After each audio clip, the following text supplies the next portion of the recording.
What's up, everyone? Welcome to the 569th episode of the Pokemon Podcast. It's super effective. I'm your host, Steve. With me is Hannah. I caught so many Axew yesterday. I am still kind of mentally exhausted from that. It was a very intense day. Speaking of intense, Greg is here.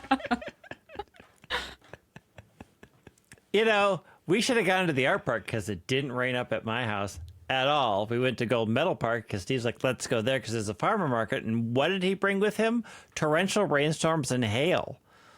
I got pelted by hail waiting to find out where Steve had hidden himself. The reason I wasn't texting you is because I was also getting pelted by hail. And I was trying to find a non-hail location. Sounds like y'all should have gone to the mall. We ended up at the mall. Don't even get me started on how the day turned from a pleasant stroll outside to an absolute mall nightmare. We can't. Niantic just drops the ball every community day. This time, bad weather. Well, it's all because those cards were stolen. So this is all stemming from that. Also, we're never going back to that BW. That was the worst service we have ever had in my entire life.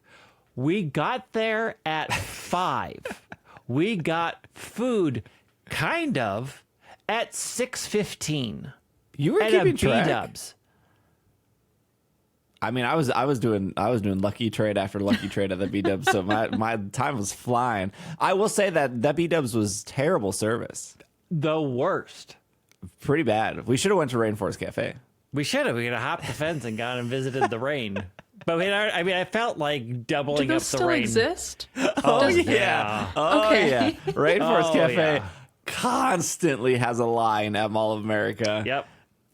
And they don't even have live birds anymore, which is appropriate because those poor birds were literally being tormented by children and the noises that the Rainforest Cafe made. But they used to have live birds. Oh, we should have got hibachi. I always forget there's a hibachi place. We should just leave the mall and go across the street to IHOP. But then we don't get to pay the mall tax. Yeah, that B-dubs was a bad experience. Speaking of a bad experience, we're going to talk about TCG Live. Yeah, we are. See how I worked that segue in? Yeah, it was a great segue. We got TCG Live. There's a new Team Rocket collection coming to Pokémon Center. Pokémon GO Fest actually has details. And believe it or not, Scarlet and Violet raids are coming back. Just Scarlet raids. If you have Violet, you're not getting any raids, but Violet gets nothing. Scarlet only. Scarlet always wins out. Yeah, they got that Karai down there. Yeah, let's start with TCG Live. I mentioned this last week just for a split second. We had a very loaded show last week, so we didn't really have time to talk about it. But technically, I think TCG Live was down for like 3 days. Like TCGO ended, and then TCG Live went down for like the complete. I think that's what happened, or it was down for a little bit. I just hit the migrate button, and then I didn't reopen the app. But this is off Pokemon.com. Pokemon TCG Live launches worldwide alongside Scarlet and Violet Paldea Evolved. If you're listening to this on Monday, June 12th, Paldea Evolved came out on, I think, June 9th. Not worldwide, because technically it was already out in Japan months ago. You can battle players around the world in Pokemon TCG matches with the official release of Pokemon Trading Card Game Live, now out of global beta. That was a bad mistake. The game is the latest way to experience the excitement of the Pokemon TCG. And its newest expansion, Paldea Evolve. That's not all. There's a brand new Battle Pass featuring just a heads up, you cannot give this game money. There's a brand new Battle Pass featuring Chen Pao EX and Fortress EX. Players can unlock a deck featuring Chen Pao EX and with the basic Battle Pass, and you could upgrade to the Premium Battle Pass to unlock a deck featuring Fortress EX. Battle players online and complete your daily quest to level up the Battle Pass, earn more cards, blah, blah, blah. How do you upgrade? So when you buy real packs, those codes give you stuff. And then when you just play the game, you get the stuff. I think that they're like purple gems or whatever. But you can use the purple gems to buy the battle pass. No way to give the game money. So you pretty much gotta like log in every day, play a couple matches every day, buy a couple booster packs, and that's the currency that you're using in this game. My limited view of reactions to this have all been bad. Oh yeah, have not seen a single person happy about this. Not a person is thrilled with the TCG Live.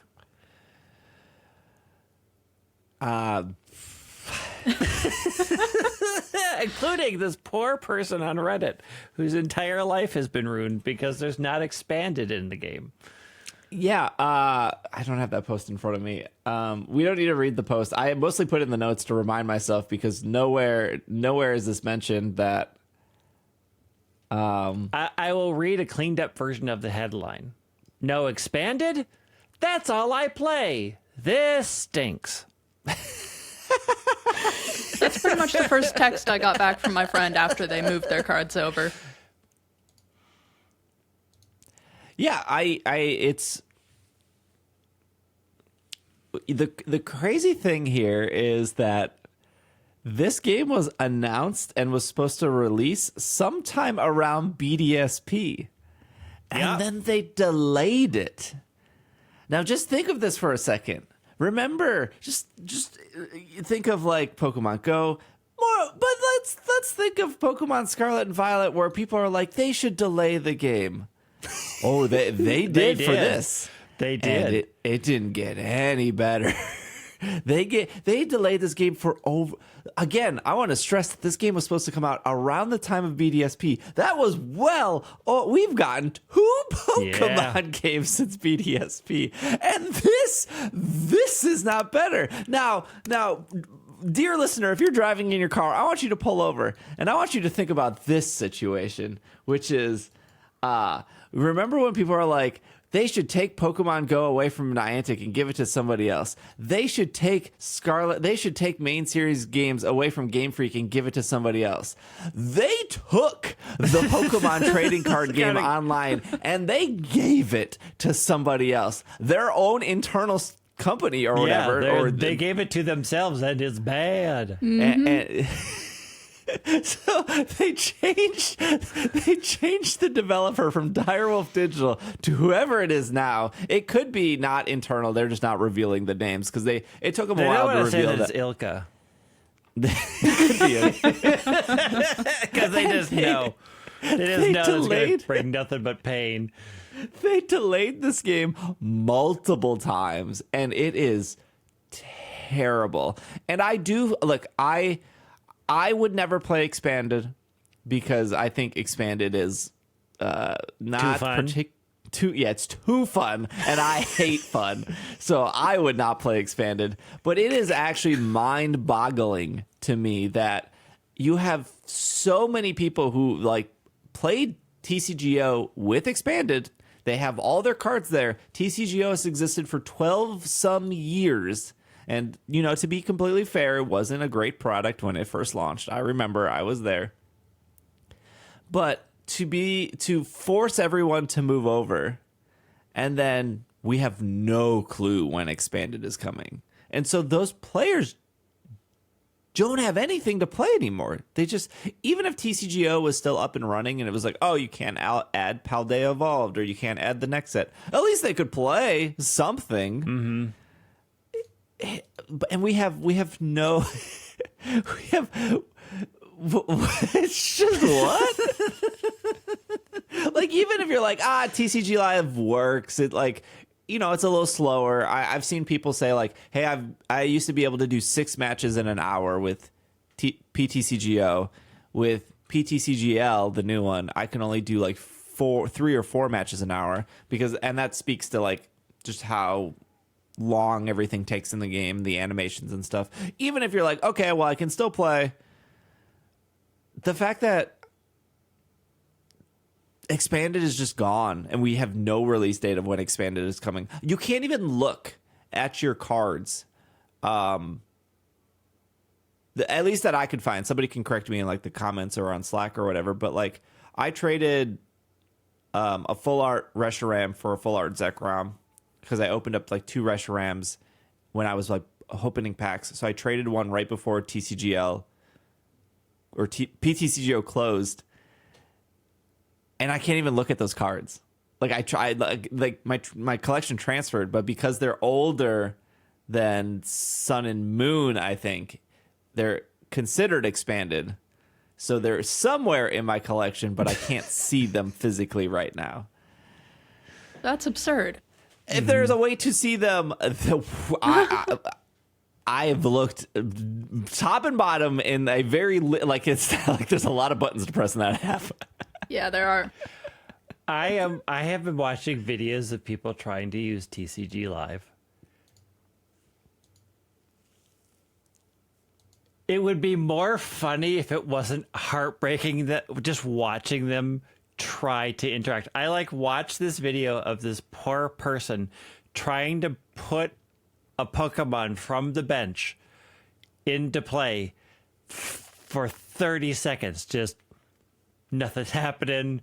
Just clicking and pushing and nothing. And they're just like, and then like 40 seconds later, through completely random chance, everything reshuffles and the one that they selected goes out front. Like, there's no, I'm like, what is happening? How? You delayed it. I don't understand. They should have done the Google thing and just kept it in beta forever. How is this going to look at this? How is this going to work on the new Apple Super Goggles? If it doesn't even work on a desktop, how am I going to live my life appropriately? If this is well, it technically works on an iPhone now, so that's technically something. Yeah, that is the one thing that I was excited about as someone who will probably never pick it up for anything other than to put card codes in there. I've never really been able to play computer games. I didn't have a computer powerful enough to play computer games of any sort until the last year. And so I'm grateful that it's on mobile now, but it doesn't work, so that doesn't help much. I mean, we almost got there. Here's the thing, is on the thing you could play it on, it's not playable. Just ignore that part of it. I do have a little bit of side news related to this because I was perusing Pokémon Center, and we'll get to that a little bit later. But they launched 3 new hoodies on Pokemon Center. Mm-hmm. Yeah, they did. The Pokemon Trading Card Game Live, red pullover, blue pullover, yellow pullover, which I feel like you're kind of stuck buying the pullover where that is your Pokemon Go team. Yeah, no, those are the Pokemon Go colors. Yeah. Yeah. So when I first saw them, I thought, why is there another set of Go? And they don't even have the logos on them. And then they're like, and oh, then it's for you the read TCG. it. And I'm like, they use the same colors? Yes. They're pretty generic hoodies. I mean, they are very generic hoodies. Yeah, I don't know the quality, but for the audio podcast, but it's just like a blue, like striped hoodie with a slightly stylized Pokeball, and that's kind of it. Yeah. And then just replace the blue with either red or replace the red with yellow. So they are very reminiscent of Pokemon Go. So I suppose if you're Team Mystic, you're kind of stuck picking the blue, because if you're walking around with a yellow Pokeball hoodie, people probably are going to think you're on Team Instinct. Which is the better team. You should just go with your colors that you prefer and ignore what Go is trying to force into your life. But in Go, didn't you go with your preferred color? I mean, I did go with yellow because that was my favorite color, yes. Also because it was also the team that everybody else was like, ew, I don't want to go yellow. And I'm like, that is the only way to go. I will say, we didn't talk about this. We're going to talk a lot about Pokemon Center coming up. Their exercise outfits, their thing with craft. Yeah. Those the Raymond Quasar shirt shorts are amazing, and They're the so sleeveless expensive. Pikachu shirt is amazing, but they are way too expensive. Yeah, I looked at those. They definitely caught my eye. One of the shirts, some of the Rayquaza stuff, but they're like $100 per piece. They are great looking, but I am not paying $60 for Raymond Quasar shorts. Now, if somebody wants to pay $60 and send them to me, I am not going to stop you. My P.O. box is in my link tree, but they are really, really good. But these pullover hoodies are boring. They're only $35, which is like in this economy a reasonable price for a hoodie. The interesting thing here, though, is not the hoodie itself, but it comes with a digital code. So if you buy a hoodie, you will get one of each red, yellow, and blue deck accessory, 9 items total, and you will get 13 in-game booster packs in TCGO. Unfortunately, I don't think you get the hoodie in TCGO, but you get... In TCG Live or TCGO? Oh, sorry, TCG Live. Okay, that makes more sense. Sorry. That's how bad these hoodies are, is they're giving you products for a game that doesn't even exist anymore. Yeah, sorry, TCG Live. So you're getting the most generic deck boxes, coins, and sleeves that would technically be exclusive to prove that you purchased a hoodie. And you get 13 booster packs, which is kind of cool. The 13 booster packs is actually kind of cool. I thought also you got the hoodie. Booster packs make up the price of the hoodie if you bought them in real life? Well, yeah, it would be like 13 times 4, technically. Yeah. Close. Apparently you're getting 7 Sword and Shield,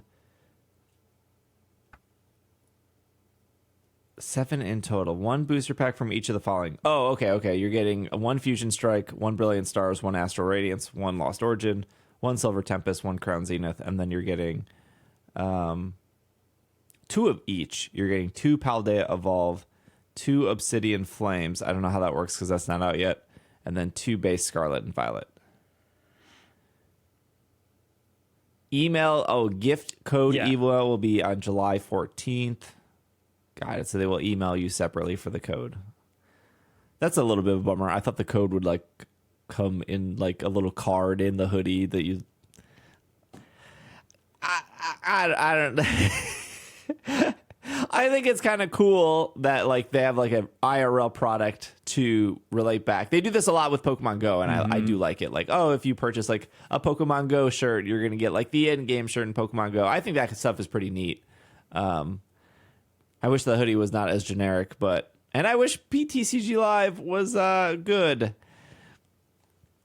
I do feel bad for, we talk about people playing Pokemon Go every day or Pokemon Masters every day or Pokemon Unite every day. There are people who play the Pokemon Trading Card Game digitally every day, and they have a significantly worse product now, and it's just a bummer. Like, that's where the complaints are coming from. It's like, I wish it was better because I played a lot of PTCGO when it lived. It was like one of the first games I streamed like daily on Twitch, and like I panic moved my entire collection because I had a really big collection to move, and so like I had almost 400 booster packs that I opened last minute, and it was like fun to open those, and I kept them. There was a lot I had sealed for years because I was like, I'm going to do something with these one day, and then I never did anything with those one day. But yeah, it's a bummer. Hopefully it gets better. I don't know when that is, right? Like, again, I was like, hey, they delayed the game. They did, and it's not in a better state, so I don't want to be like, they just needed like another 6 months. I don't know what they need. I don't. But I'm very excited for the Dire Wolf digital documentary that will hopefully come to light that they tried everything and the Pokemon Company was very difficult to work with, and that's why, I don't know. Maybe one day. Greg, you play the Magic digital game? So the biggest problem with Arena is their most popular format, Commander, isn't in Arena.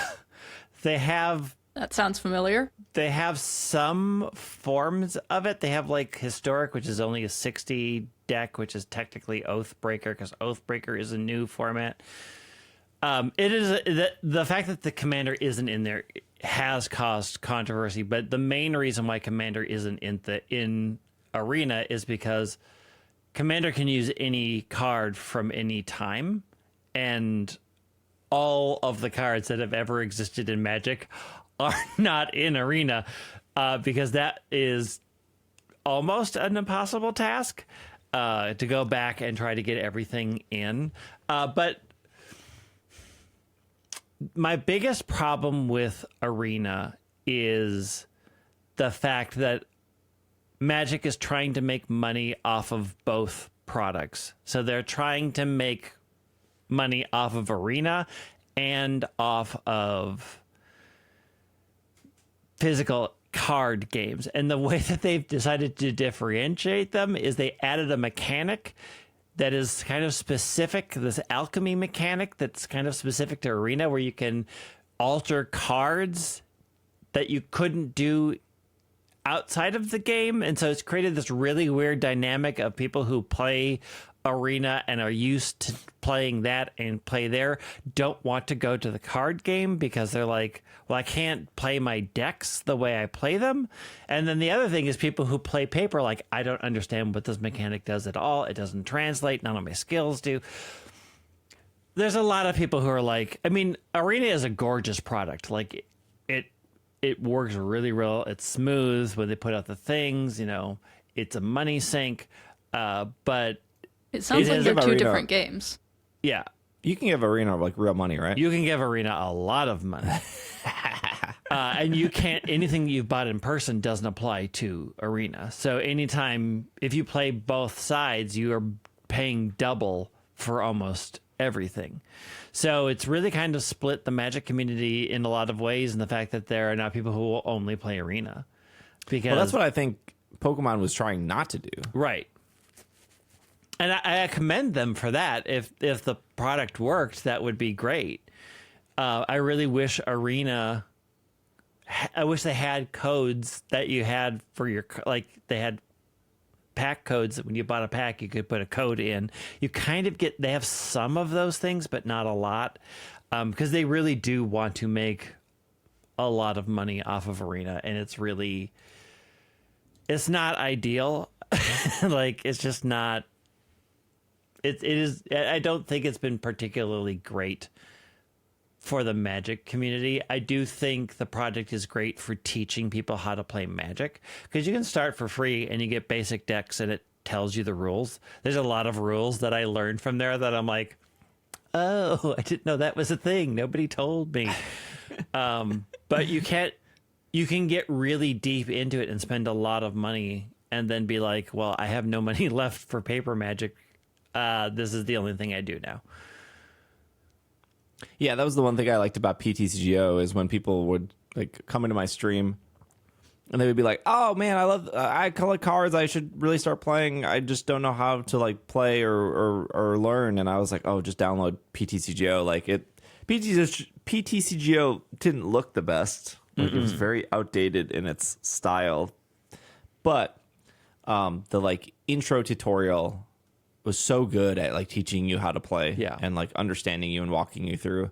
And the nice thing is, like, you can't just make up your own rules in the digital game, because it's like, nope, that's not allowed. That's not a rule. Doesn't happen. You can't play two energies. I mean, you can, but with specific cards. All right. Well, I mean, like, we can only hope that TCG Live gets better. Paldea Evolved is out. It's the next big set. We won't go too deep into that this episode, but let's take a break, because we're going to talk about GO Fest, and that's going to be its whole... We're not going to touch on the Team Rockets coming to Pokemon Center? We'll circle back to Pokemon Center. We have to circle back to Unite, too. You didn't even put that on there. Yeah, we can circle back to Unite. Let's get the I think the Go Fest stuff is actually exciting. So we will be right back.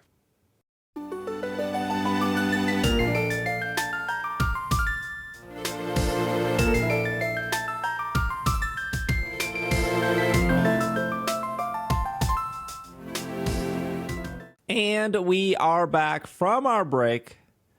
Go Fest. They released some details finally. Another detail here that you might have forgotten is you can get your early bird special pricing until June 15th. So that's coming up. That's the last That's week. this week, yeah. This So week? that's just I think you just save $5. I think it's like normally $30. Early bird is $25. Not to mention there's like the $75 worth of add-ons if you want that stuff. Yeah, and I'm pretty sure because I've done it for the T-shirt. You can add the add-ons after buying the initial ticket. Yeah. Getting the actual ticket, the $25 or $30, depending on when you buy it, ticket is not very expensive. It's the thing that kind of gets you in there. All the additional costs, including flights and hotels, can be added after that. So I kind of bought my ticket early because it wasn't that big of an investment before I could tell whether I was actually going to be able to go or not. Yeah, there's 3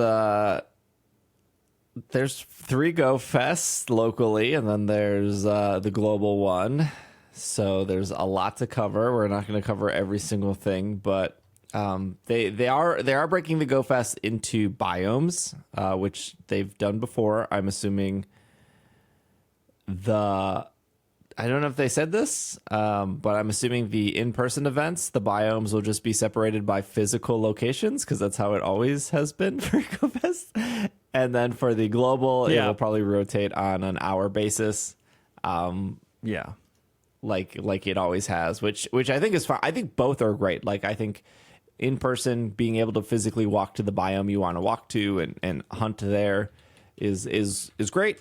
And I think Vegas, I know the media said Vegas was a complete disaster, but when it did work, which was after the first 3 hours of not working, after those tragic 3 hours and it worked fine, the biomes were really great, and Niantic did a really great job at giving you a reason to explore the whole park and the whole biomes. One of the things that I don't think Niantic got enough credit for was there were like 8 Pokestops in Vegas that were Spinda Pokestops. And so when you spun them, you would get an encounter with Spinda, but they scattered them all across the park. So it really gave you a reason to be like, oh, I never went over here. Or like, oh, I'm missing Spinda number 7. Does anyone know where that is? And they would be like, oh, it's over by the fountain. You're like, I've never been to the fountain. So like, it was a really great way to get you to explore. And then like, once you were done exploring, you could be like, well, I really want Trapinch, so I'm going to hang out in the desert and taste like sand all day. Because you're in. The whole thing was. You were in Las Vegas. Yeah, it was all sand. It's all sand. I didn't really. Man, leaving the Vegas thing each day and just like being caked in this thin layer of sand that like you got in the shower and you're like, where is this coming from? The air. Your mileage may vary depending if you're in London, New York. In New York, you'll just smell like trash when you get out. Yep. New York is awesome because smells vary from block to block. You'll be like walking down the greatest smelling street of all the food and turn the corner and hit Garbage Central.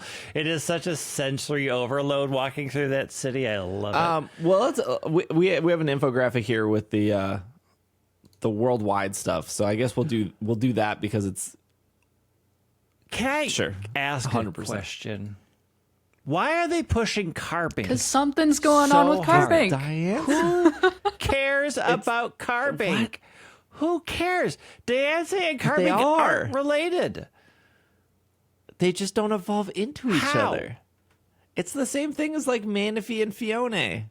They both make Fione eggs, but Fione doesn't evolve into Manaphy. I think those might be a little more related. They are a little bit more related. Doesn't make carbink eggs. It's the same thing as, like, Pluslemine and Pikachu. They're all mices. Still not the same thing. those are knockoffs. So are we like excited to have a knockoff Diancie? I'm excited that there's something going on with Carbink because I like Carbink. And there's something going on with Carbink in both Go and in Scarlet and Violet. And I don't know what it is for sure. Well, we kind of know what it is for Go. And at this point, they're being very open that Diancie is the Pokemon you're getting at the end of it. They said the other ones early, right? Like they like said like Shaman is coming and all that stuff. I'm sure they did, but they also had Shaman's Flower in the logo for the last one, so that was also pretty clear. Yeah, it's a maybe like a who's that Pokemon kind of thing. Mm-hmm. This is like not like why are we surprised that Carbink is here? Like, did you not play a new Pokemon Snap? Like was the Carbink not like the thing you took a picture of before Diancie showed up? I didn't get that far. I don't remember. Like, I only got that game because I had to get a mouse out of my gosh. Yeah, you know. Go back in time. Here's some trivia. Diancie and Carbink share the same category. They're both known as the Jewel Pokemon. Diancie and Carbink are tied with the highest defense stat of all fairy Pokemon. Diancie's origins as a mutilated Carbink is reflected in a near identical moveset and learn rate. Through it learns Trick Room instead of though it learns Trick Room instead of Power Gem in Gen 6. Mutilated? Mutated? Sorry. Yeah, you know, mutilated and mutated. There we go. It's like different. Mean about one of them. Which one is it? Find out at the end of this episode. So they are related, but in the main series games, you can find Carbink everywhere. Yeah. It's a whole different situation than anything else. And the fact that they are in both Pokemon Go and in Scarlet and Violet, kind of tying Carbink so closely to Diancie and bringing it with all of these legendary and mythical Pokemon is different. There's something, I feel like there's something more there. I'm sure X and Y would have done it too, except X and Y had too busy trying to tell an uncohesive story about a giant 3,000-year-old man that was locked up in jail, and then a guy put on a Virtual Boy and tried to shoot a laser into the sky. Like, all of that made more sense than the plot yes, line I of agree Sword with and that. Shield. I understand how a 3,000-year-old man would be forced to be immortal for a mistake they made more than Rose not wanting to wait 3 hours to solve the energy problems of the world. Like, come on. No, Sword and Shield made complete sense. Rose wanting to solve the energy problems and can't wait for Leon to do one single battle pretty much explains every single American CEO that can't wait one single day. I did hear one person linking to a Wikipedia article for a term called long-termism, and that made it make a little more sense. But yeah, I mean, after the whole Twitter fiasco, Rose made a heck of a lot more sense. But still, I still fundamentally don't get the connection of how he was going to release Eternatus to fix the energy problem that we then catch Eternatus. So did we end because rich their and powerful energy people aren't always smart. Manufacturing? We learned this from Blind Onion or whatever the Knives Out sequel is. Not learned it from, but that made that point at least. Glass Onion's amazing. Here's the question though, and I still don't have an answer. It was heavily implied that Eternatus was running their power. We now have that just sitting in a Pokeball because we had to. And they never sort of address what happens to all of the power issues since we took their power plant away. They're just like, okay. Hey, they would have figured it out after the fact. We're going back to Carcoal. We're going to go burn these Pokemon and fires. Yes, in New Pokemon Snap, you had to illuminate one Mawile and 2 Carbinks at the entrance of the cave, and then Diancie will come out of the crystals, and then you have to illuminate her to do some fancy animations. So by that logic, is Mawile related too? Yeah, yes. Absolutely. When a Mawile eats a Carbink, Sable Eyes eat Carbink. The end Sable result Eyes is a eat Carbink. Diancie. Get your lore right. Yeah, that's why it's rare. Sable Eyes just digest Carbinks. Mawiles mutilate Carbinks. All of this will make sense when Carbink and Diancie come to Pokemon Masters, because it is the only game in this entire franchise that explains anything that has to do. Correct. Shout out to whoever's writing the stories at Pokemon Masters, because you actually have a degree in storytelling. They do. And they're trying to explain. Right now, we're sort of trying to figure out the space-time fun that they brought everybody from Hisui forward. Okay, so if you buy a GO Fest worldwide ticket, you'll be one of the first to encounter Carbink. You will also get the timed research to complete Diancie. So hopefully you'll see her in like 7 years, because they'll do something like find 5 Carbink, and then they'll make the other 4 impossible. And then, I'm still at like find 5 Kecleon, and I'm at like 3 of 5 right now. I have to buy the global ticket. Yeah, but I don't think there's a discounted price for that, I think. Right? But you do get more if you buy it sooner. So if you buy the ticket before July 5th, I think, you get the Carbink. You'll get the Carbink timed research time reward, But regardless of that, whenever you buy the ticket, you also get access to special research for Carbink during the event, I believe. There will be 4 habitats rotating. There's a quartz terrarium, the pyrite sands, the malachite wilderness, and the aquamarine shores. And they're showing 4 Pokemon for each, but there will be more than 4 Pokemon. Those are all stones. Cool for a worldwide event that Heracross is coming back. So in the Quartz Terrarium, you have Pikachu wearing a crown, Heracross, Shellos, the blue one, East Sea, and then Baneri. And then the Pyrite Sands, you have Pikachu wearing a different crown, Trapinch, Gibble, and Joltik. In the Wilderness, you all have Pikachu wearing a different crown, Roselia, and then Oranguru is... Pessimian is not out yet. Okay, I was going to it's not regional. Has been out for a while. Yeah, we figured this out the other day in the Slack. Because it felt like they would be regionals, but they're not. No, Oranguru's just been out for a while, and Pessimian's just missing.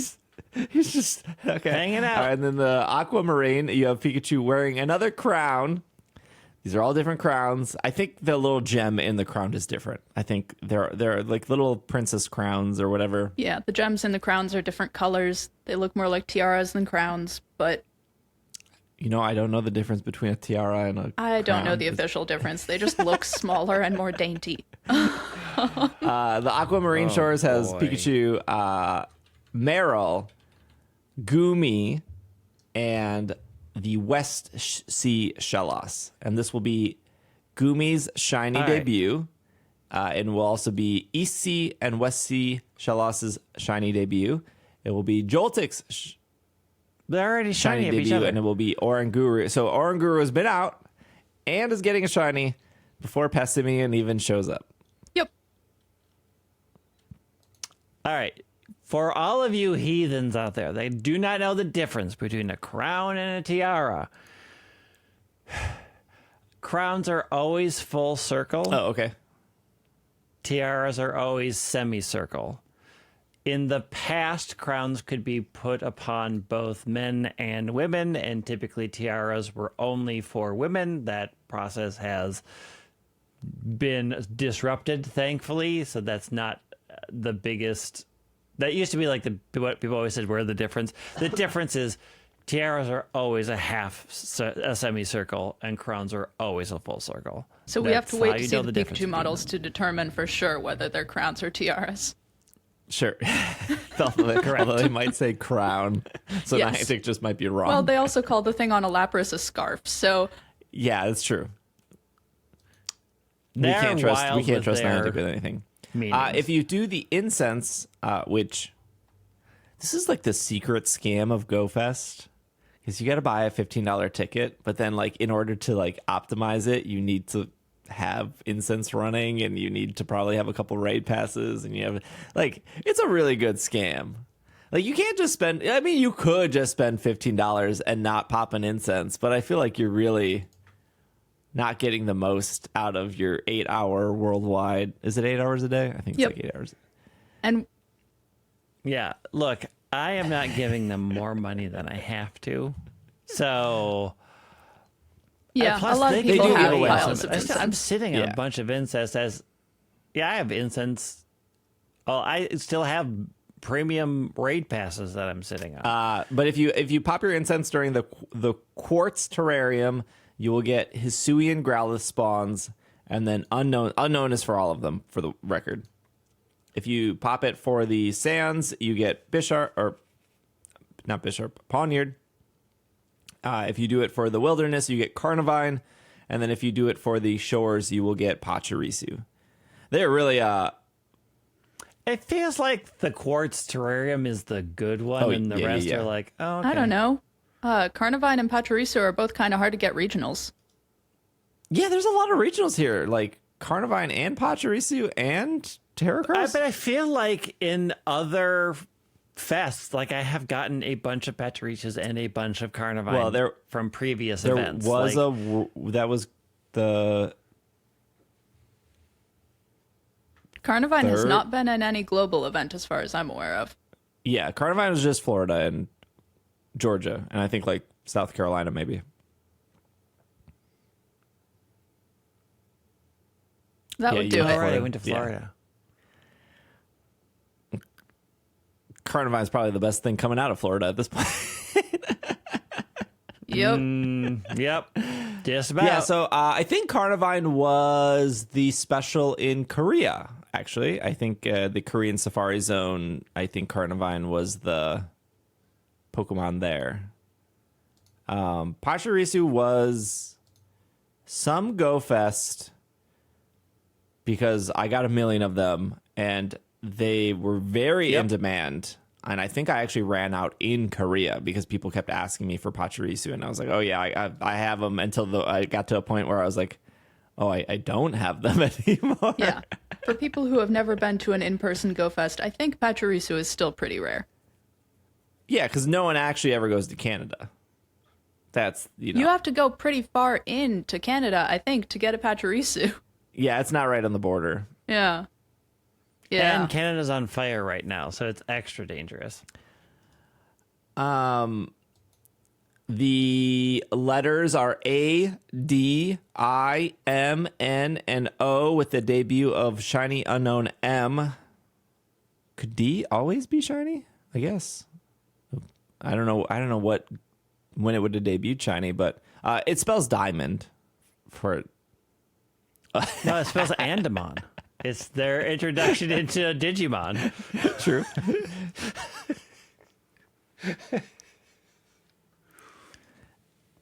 That's the gist for the biomes and the Pokemon. Obviously, there will be more Pokemon than just the 4 we named. Who knows if it will be good or bad? I mean, if you look at the picture, we're seeing the Snorlax and Dragonite and Breloom and Shroomish and Golett and Chimecho. We all love Chimecho.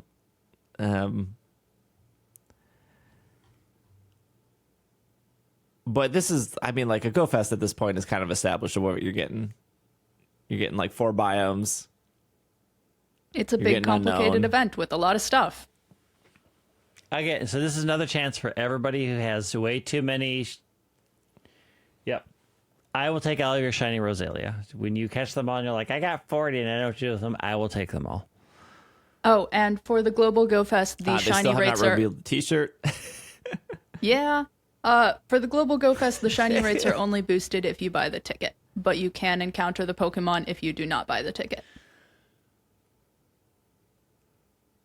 Except the incense doesn't work unless you buy the ticket. Yeah. Yes. So the incense Your only incense Pokemon. will work, but your incense will not attract unknown unless you have a ticket. Yeah. Yeah. There we go.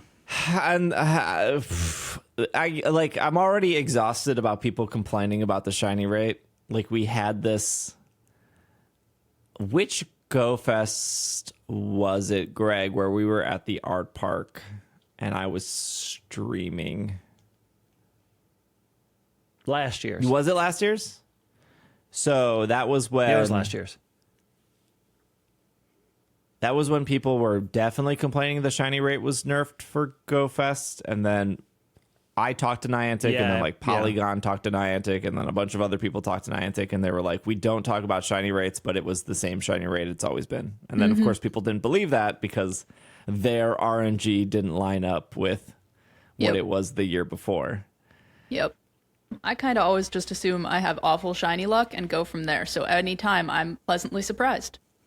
The thing that always stands out to me is I did get more shinies in the in-person Go Fest than I did in the worldwide Go Fest, but I also played a lot harder, and also I think part of it was the art park we went to, Greg, is a really great place, but it doesn't have 50 gyms, right? It has 6 or 7 gyms, and it has. Yes, in a very small, for the small location that it has, and it has probably maybe 20 Pokestops, but they're not clustered together. It's a minute to 2 minute walk between Pokestop. But if you go back to Germany's Go Fest, you can't walk without touching a Pokestop. There's just, it almost feels like there's double spawns. So of course, naturally, if you're seeing twice the amount of Pokemon, you're going to get more shinies just because there's just more things to tap on and click on in a shorter distance. But the thing that always stood out to me is that the third Go Fest, because that was back in the first park because Niantic wanted to prove to everyone that they could do it. I remember being there for 2 hours and not getting a single shiny. And I met up with somebody, and in my time with walking with them, they got 4 shinies. And I was only walking with them for 10 minutes. And at the end of that day, I ended up getting 5 or 6 shinies at an in-person Go Fest in Chicago. And everyone around me got 20, whatever. And they had the audacity to be like, well, Steve, are you tapping them and running away and then tap? Yes, I know how to play this video game that I've been covering since day one. But do you understand how RNG works? Yep. All about the luck. So yeah, I've been in person Go Fest and I've had bad luck. And I've been in person Go Fest and had a ton of luck. When I played the 3 days in Germany, the first day I think I got 25 shinies, and then the third day I only got 9, and I was playing just as hard. Yeah, last year at the Global Go Fest, I was playing with 2 or so other friends. I believe for most of it was just 2 other friends, and we all played the same amount. They all got, I think, somewhere between 8 and 12 shinies. I got 1. It's just how it goes. Yeah. I mean, it used to be in Minneapolis, Victory Memorial had the German feel of you can't walk without running into a spin, because Victory Memorial Park has tombstones. I mean, it's a memorial. And during the Ingress days, somebody went through and hit every tombstone, which is they're literally maybe a foot apart.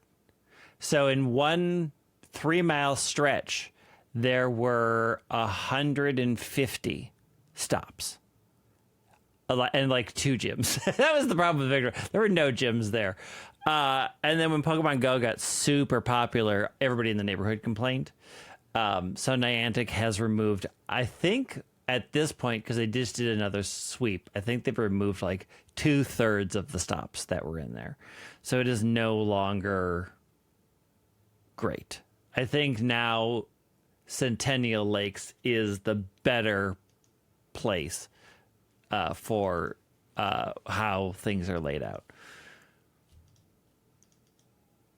That a lot of people go to. Art Park is still great because they keep putting up art and you can just go look, it's art. Yeah, that sounds a whole lot more pleasant. In my city, the best place is just downtown. Yeah. A stretch of very thin park downtown where you just walk back and forth. It's fine. It's not as nice as an art park. There is some art there right now, though. On the weekends, when the Skyways were opened, all of downtown Minneapolis was great because you could walk indoors and every building, you run into a Starbucks, you're in all these places, everybody had art. So like downtown Minneapolis is a great place to walk around and there's a lot of stops, but it used to be even better because you used to do it all indoors. You cannot do that anymore. And I have to deal with cars. There are some bonuses for the Global Go Fest. Your lures will last 1 hour instead of 30 minutes. There will be exclusive field research that will give you Pokemon from different habitats. There will be a snapshot, and it'll be a surprise of who. I'm assuming it's Pikachu. Or maybe it's Carbink, probably. I don't know. Carbink or Pikachu, maybe. And then the remote raid pass limit will be increased to 20 a day instead of the 5. So if you would like to give Niantic $40 in raid pass money, you are more than welcome to. No one is stopping you. Just as a side note, I appreciate everybody who sends me remote raid requests. I am not giving them money, so unfortunately, I'm never going to accept that. I haven't gotten a remote raid request in months. I appreciate That's probably not the thought. true, but very few people try with me anymore. Yeah, I'm not. No, remote raids are not the same. It's not going to happen. I feel like for me it depends. If I get it always kind of depended if I was like playing hardcore. As in, like, I have Stardust on, I have Lucky Egg on, and then if somebody sent me a remote raid and it was at least a 5-star, I'd be like, well, yeah, because all my things are doubled at this point. And then obviously even better if I don't have the shiny. So I guess I still kind of play that way. But before the change, I was maybe only doing 3 maybe 3 or 4 remote raids a week. With the exception of like Deoxys. I think Deoxys was like, I'm sunk cost fallacy. I'm going to keep doing it until I get it. I'm going to do it all. For me, remote raids were just kind of, if there was a new raid, new Pokemon, not even a new shiny. If it was a new Pokemon, that's what I would use the remote raids for. I don't think you're alone. I think that's a lot of people. Yeah. There are some bonuses if you have a ticket. You'll have an increased shiny chance, like Hannah said. You'll have 6 special trades a day. I don't know if you need the ticket for that. Yes? Oh, exclusive to ticket holders. Yes, you do need the ticket for that. Okay, so yeah, I don't know how the 6 says bonuses. The 6 trades should still be okay if you're trading with somebody that doesn't have a ticket. It's just they have 1 and you have 5 more to go. There will be the elite collector medal stuff that you can upgrade. You will get 9 free local raid passes by spinning the discs, and then you will get 7 special 7K eggs. But I don't think they've said what's in eggs or raids yet, right? Yeah, what's in the eggs is the T-shirt design. Yeah, so I don't think there's anything about raids or eggs. Or what? There's no way Gumi's not in like 1 star, right? Oh yeah, no, you're almost definitely going to encounter very few of those in the wild, and then next year there'll be a community day. Correct. In June, probably. Yep. Yeah. Yeah, I think that's kind of the gist for Go Fest. I mean, I don't know if these details have convinced anyone to buy a ticket who hasn't already bought a ticket, because you kind of know what you're already getting with Go Fest. But maybe people are on the fence. I'm not sure. I don't know if this convinced you. They have made events significantly less exciting in the past. See Hoenn Tour. So it is nice to see that this is still a good, exciting event that I think people are. I mean, Hoenn Tour was great because it was Hoenn. Hoenn is my favorite region. The event was not as good as the previous two. True, unless because the in-person event was better. Yeah. And the global event was much worse. Yeah. But in this case, it seems like the global Go Fest is still going to be pretty good. The ticket is going to add to it, but there is still going to be a pretty good event even if you don't have a ticket. I think that Go Fest is not nerfed as some people were worried it was going to be. Yeah. I think it's smart for Niantic to continue the in-person or the global stuff. Okay, well, let's take one more break, and then we'll finish up with the rest of the Pokemon news. So we will be right back.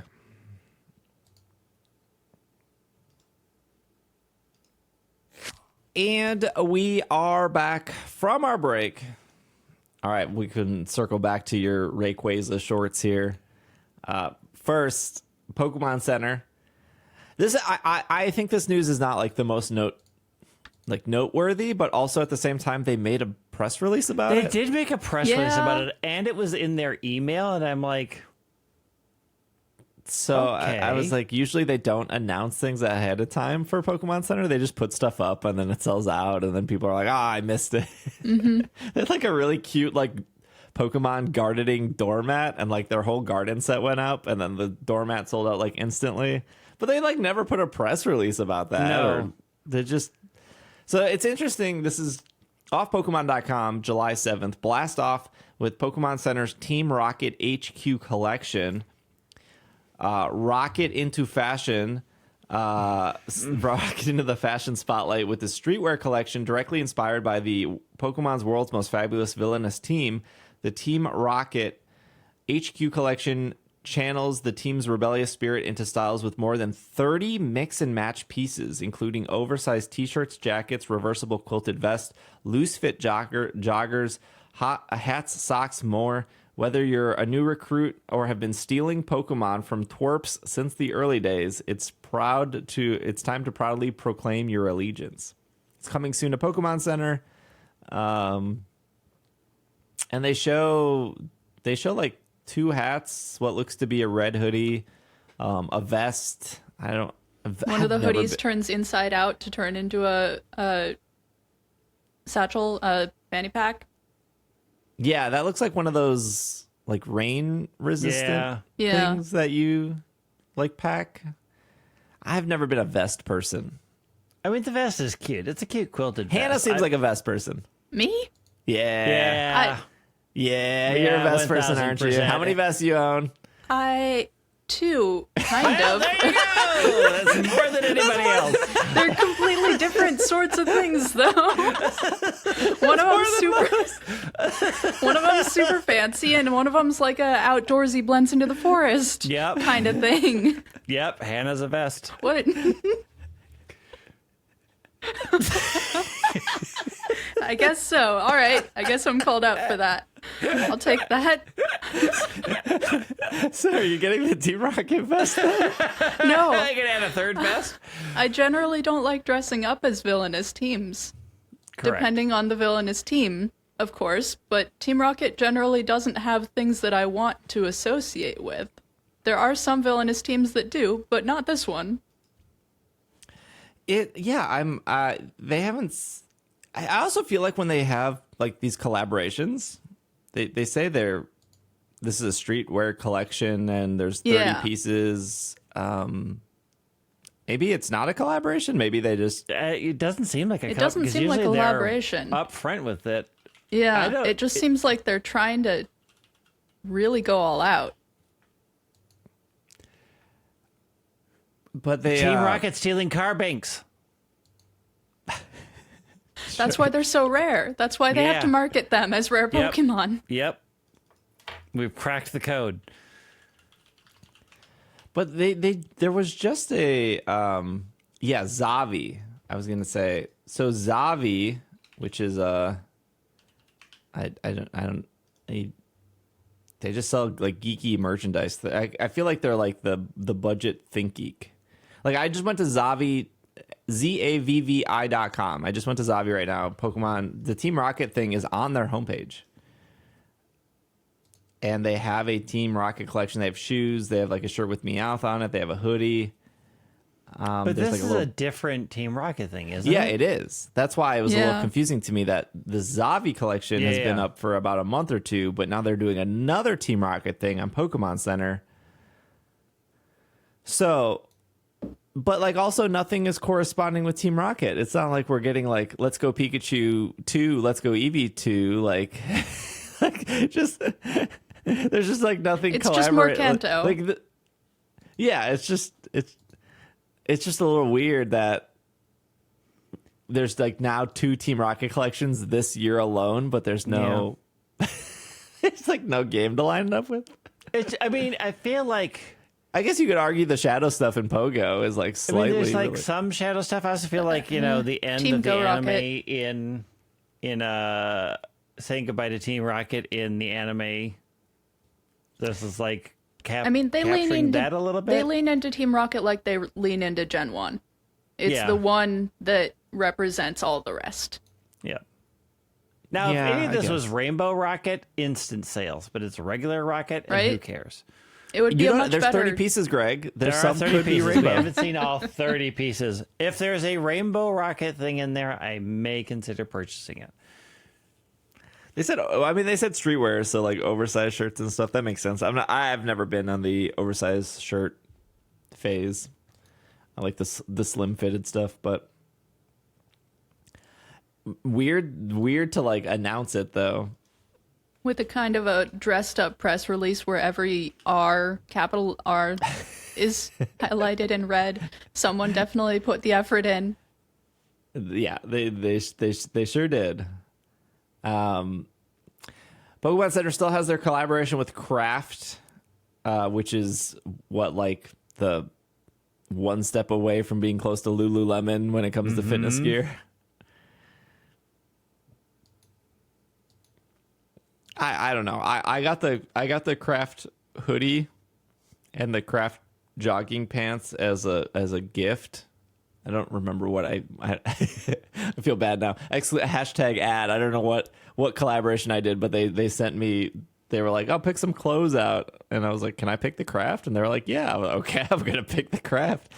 They're okay. I don't like love them. They're nice. I have a friend who got the Gardevoir jacket and really enjoyed it. Yeah. Yeah, I would.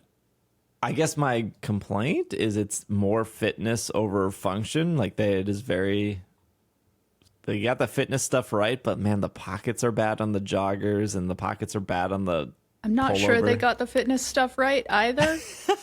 It's definitely a style. I'm not sure they hit it completely on the head. But the craft, if you go to if you get Kraft without Pokemon on it, it is still expensive. For our listener, the Kraft Pikachu joggers here are $90. This Kraft Pikachu jersey is $100. Yeah. So it's not cheap by any means. No. Well, maybe in this. Also, why do you need pockets on joggers? You're just using them to jog. If you want to, put your like house key. Wallet, keys, phone, phone. You not jogging without your phone? I'm excited I'm focused on exercise, not distractions. Never gone on a run with a Pokemon Go Plus and your phone in your pocket and catching and those Pokemon as you're running down the block? Heck no. I am there for the pure adrenaline of exercising and taking care of my body. Actually, I have a bunch of shorts that I just purchased that have no pockets, which is a little unusual. I was like, oh, they don't have any pockets. So I do carry my phone with me. You gotta get one of those. Welcome to the world I'm used to living in. Fanny packs. I used to put my headphone into my pockets. Yeah. They don't have any pockets. So I just carry them. And I don't take my keys with me anymore because why? I can always get my husband's home. He doesn't leave the house. I just knock.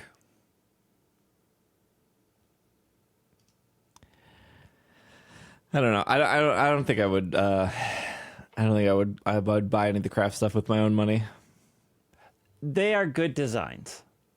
And I think the shirts a lot of them have slightly better functionality than the other, but they are way too expensive. They're just... Yeah. I really want the jersey that looks like it's straight out of the Hunger Games, but it's $100. Mm-hmm. I saw somebody wearing a hoodie on like a TikTok I really liked, and I reverse looked it up, and I saw it was like Lululemon. And I walked into Lululemon at Mall of America, and I immediately walked out. I found the hoodie. It was $160. And I was like, is it $160 at other locations? Do we wonder? I don't know. I mean, Mall of America tax is usually like $5 to $10 more. Cranks up them prices. All right, I'm going on Lululemon.com and I'm looking up hoodies. Okay. What's our next bit? Hoodies and sweatshirts. Ooh, I'm narrowing in. Okay, as Do you know narrow what it was in, called? Oh, I don't. It was gray, and it kind of looked like it was like woven. Well, they have a gray city sweat pullover hoodie, and that's $128 on their website. $130 for a hoodie is still a lot. Yeah.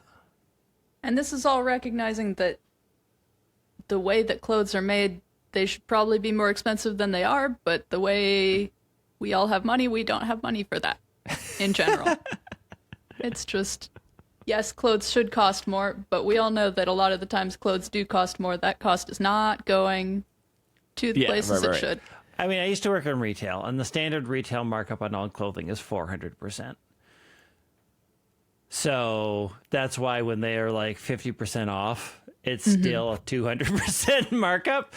So like it's weird because mostly it is the quote unquote markup. It has nothing to do with the cost of making the clothes, and they could definitely pay everybody a lot more and still make the sale price. But they mark it up so high so that they can always have things on sale, and it always seems like a bargain. And they're still making 200% what they paid for it. If you watched any of the summer games coverage, there was an IGN interview with like this new like Switch attachment thing where you like put your Switch into what looked like a dock, and then it had its own controllers and stuff built in. And the whole like gist of it was like you could change out the sticks, and then like, you know, you could have like a taller stick, like the little joystick, or a shorter one or a wider one. So like the controller housed your Switch, and it gave you better shoulder buttons and stuff. It was really cool. It was like a $60 product, and they were showing it off in like an IGN interview.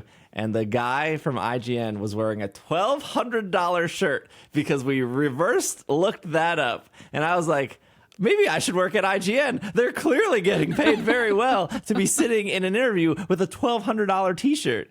And or maybe that was just given to them, but I feel like I should be disclosed that that's an ad or something like that, right? I mean, only you would look it up.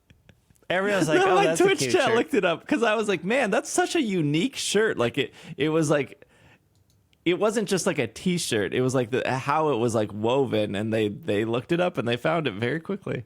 And I was like, oh. The person also could just be rich and working at IGN because they don't really need money. That's true. That's true. It was a good interview. Like the shirt didn't mean the person was a terrible person. It was like a very good interview. Just added to the ambiance. Yeah. Speaking of ambiance, Chestnut has some ambiance, maybe. Hey, they fixed raids. They said here the event was previously canceled due to errors. The errors have been resolved, so the event can be held again. We apologize for the inconvenience. It took them about 20 days to fix the raids. Chestnut with the Mightiest Mark will return Friday, June 16th to Sunday, June 18th UTC time.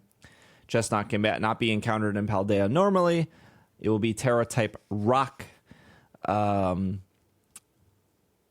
can only catch one if you've already caught a Chestnut. There's nothing different here. You still can only catch one. You can still do Chestnut raids if you want to get Terra Shards or Rare Candy or whatever else it drops, ability capsules. Bottle caps. So yeah, you can still grind out Chestnut. It's not a terribly difficult raid because Chestnut doesn't reset its own stats. It does reset your stats, I think, once or twice. Yeah. But I would recommend bringing grass Pokemon. I had a whole YouTube video up on this of different grass Pokemon you could bring. They're all good. They're all really great. They all, like Chestnut, barely can do any damage to a grass Pokemon. If you can only build one, probably Appleton is the way to go. If you don't have a lot of time and you're like, give me the one Pokemon I should bring. Appleton's really good. My video has the Appleton and everything. If you want to be really fancy for Chestnut, you can bring in your Arceus. I don't know how many people have a spare Arceus. You can give it a grass plate. You can give it like Apple Acid and just a grass move. Not Apple Acid, I'm sorry, Acid Spray. You can give it Acid Spray and then just like any grass type move, and Arceus will be just fine as well if you want to be super fancy there. Great Tusk and Iron Treads also returning, so a lot of people didn't even get a chance. It out. A lot of people didn't even get a chance to do this because it lasted a solid like 10 minutes before they started panic pulling. It will also return Friday, June 16th to Sunday, June 18th. These will be 5-star raids. They're not dropping anything too special, but if you didn't have people to trade with, but you still have Nintendo Online, you can connect to the Poke Portal and see the other raid and then join the other raid. Or you can do that invisible trick and co-op play invisible and have the other person spawn it in for you. Yep. Still unsure if that's Still don't know if that's a bug. But yeah, those are coming back. That's cool. If we look at the calendar, it would make sense for Delphox. Well, Delphox was supposed to be next, according to like Pokemon Home. So it would make sense for Delphox to show up on the 23rd through the 25th, and then show up again on the 30th through the 2nd, because the second weekend would be NAIC, the Pokemon International Championships. So having Delphox repeat during an event, but not having it debut when there is no event, actually does make sense and lines up with the calendar. I don't think they've ever had a 7-star raid start like during a tournament weekend. It's always like the tournament weekend's always the second time it comes around. Although I don't know. I don't know if people care as much for Delphox and Rillaboom now that you could just move those in with Pokemon Home. Like, I genuinely don't know how many people care about the Mightiest Mark versus I just want to do this because I want this Pokemon because I can't get it because Home is not there. I just want it in a Pokeball that's not a Pokeball. Yeah, so you would still do it. I do them because I want them in Luxury Balls. And it's like the only way to do starters that are not in a Pokeball, since we don't have a Pokeball Switch machine yet. Yeah, and what's funny is I think everyone's speculated or guessed that Delphox would have been Fairy, and I think it's going to end up being Fairy, and it would have been probably the toughest 7-star raid up to this point. When I say the toughest, raids will vary depending on your play style or if you're playing with people and stuff, of course. But because if it ended up being Fairy, and it has Psychic and Fire as its primary type. So Fairy is weak to Poison, but because Delphox is Psychic is super effective. And then Fairy is also weak to Steel, but since Delphox is Fire, it covers both its weaknesses really well. So that's actually why Fairy makes sense. It also gets Fairy type moves. But at least currently in Scarlet and Violet, there wasn't a lot of really good Pokemon that countered that. The one that came to mind was Stun Tank, but it doesn't hit super hard. Like it's still an okay counter, but the Psychic can't hit it because it's dark. But now that Pokemon Home is here, we have really good counters. We have like Dialga and Hisuian Gudra. Like those two come to mind, and like they just push over Delphox. They're just so good against Delphox. So it's a little disappointing that we had like maybe a raid that was like could be super challenging. I guess it would be frustrating for randoms because probably randoms would struggle with it the most. But now, because now that Home is here, we have a lot of good counters for a potential Fairy Fire. But at the same time, I don't know who. Maybe Delphox won't be that popular because you could already move your Fennekin in. Yeah, it'll be interesting to see how much it changes up, how many people will still be doing these raids now that Home is connected. But there are still reasons. The Delphox was supposed to kind of line up with Fennekin Community Day too. I think if there was not the Chestnut issues and you look at kind of the speed they were doing, whatever.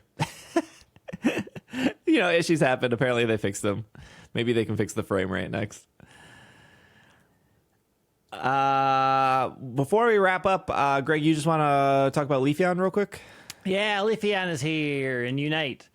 Leafeon is a speedster. Some people are arguing that the abilities it gets at level 4 are overpowered.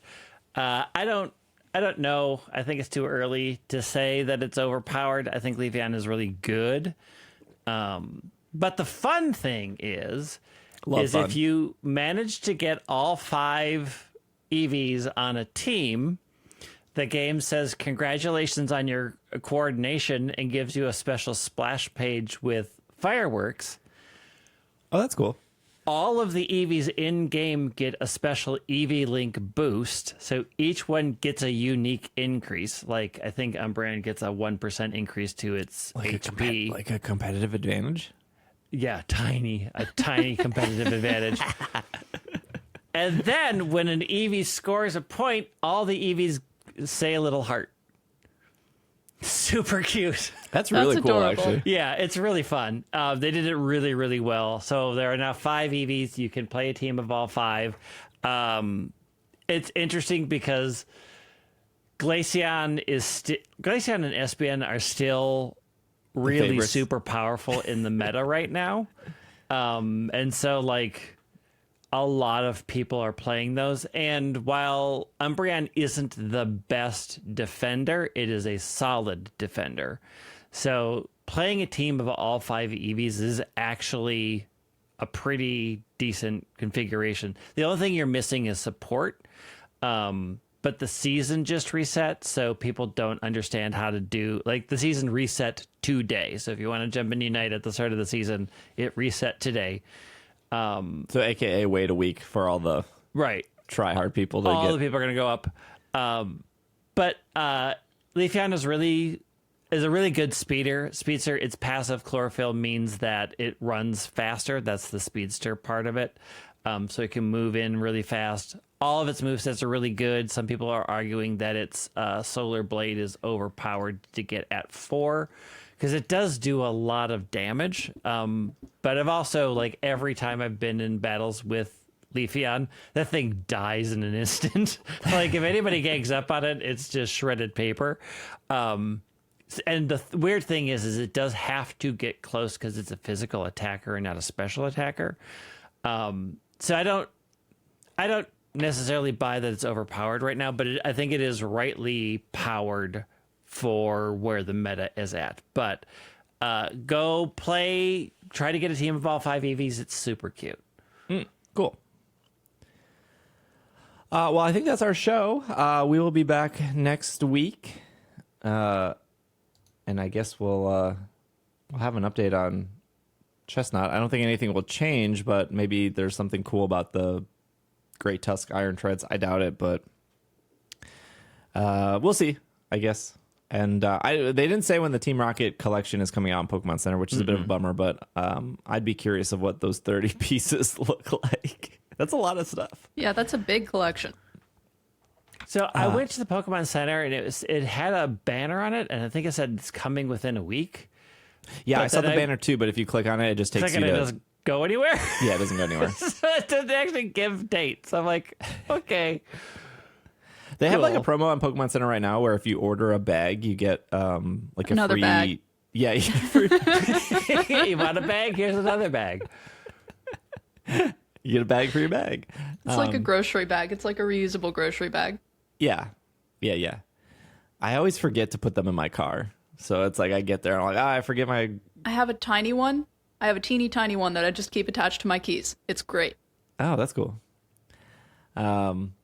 Anyways, thank you for listening. If you use... tell us in the comments on YouTube your favorite reusable grocery bag. And... Hey, Greg, you launched a Kickstarter. I did. I launched my second tabletop role-playing game based off of the wonderful Scooby-Doo cartoons. It's called The Mystery Business. It's on Kickstarter Live right now. Go there, learn all about how the game is played. It's been super fun in all the playtests. So I'm hoping that it will get funded. It's going for 30 days. It ends on July 5th. We'll have the link in the show notes because I don't think there's a... Unless Craig wants to read off the entire... No. Pull over in your car. Go to Kickstarter, search The Mystery Business, and you will find it. Kickstarter's search engine is so bad. It is horrible. You have to know it exactly. And that is it exactly. The Mystery Business. Although I did get it to work by just doing Mystery Business because... it's the only one called that, which is why I picked that name, because it's literally nowhere else. Good SEO. Yeah. All right. Thank you, Hannah. Thank you, Greg. We will be back next week. This has been another episode of the Pokemon Podcast, and we are super effective. Go into Kickstarter to check out The Mystery Business instead of playing Pokemon TCG Live, because one sounds like a significantly better tabletop experience than the other. Super effective. Mine works.